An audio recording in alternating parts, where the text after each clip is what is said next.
Sins of the USA Government, Part 1. Habari gani, Mainduga na dada. This is your brother, your elder, General Abu Amin Ra. My brothers and sisters, I would like to take a few minutes of your time to discuss one of the primary criminals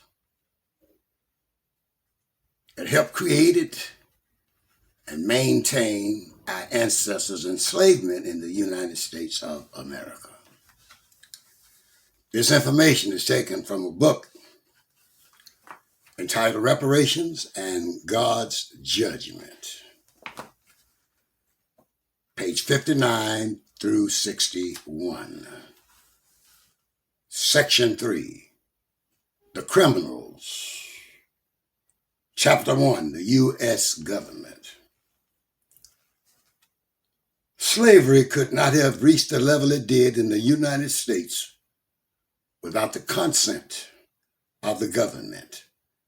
The government often worked hand in hand with the slave owners. The government, with its might and justice, could have suppressed the trade at any time if it had chosen to do so, because it had the power to do it. The government, as a matter of fact, did the opposite by making slavery a lawful institution and sanctioning and regulating the exploitation of our ancestors' labor. Some white American citizens were against the institution of slavery, but many others and their government were for it. The government was more interested in preparing for and suppressing slave revolts than suppressing slavery. Constitutional scholar, our sister, Mary Frances Berry, informs us of the following. In the Second Congress, a bill was passed on May the 2nd, 1792, which provided that the state militia could be called out to execute the laws of the Union, suppress insurrections, and repel invasions. The federal government moved to prepare for any uprisings from our ancestors. Are you listening to me? And threatened the security of the slave system. Congress even demanded in its treaties with the Indians that they returned escaped slaves back to their masters. She drops the following on us, and I quote, one of the first treaties made by President Washington supported the claims of Georgia slave owners. The August 7, 1790 treaty with the Creek Indians in Georgia reasserted the demands made in the earlier treaties. The Creeks were bound to return black fugitives to their masters, even if these fugitives were living in Florida amongst the Seminoles, unquote. So you see, my brothers and sisters, the United States government has always been to protect the rights, the wants, the drives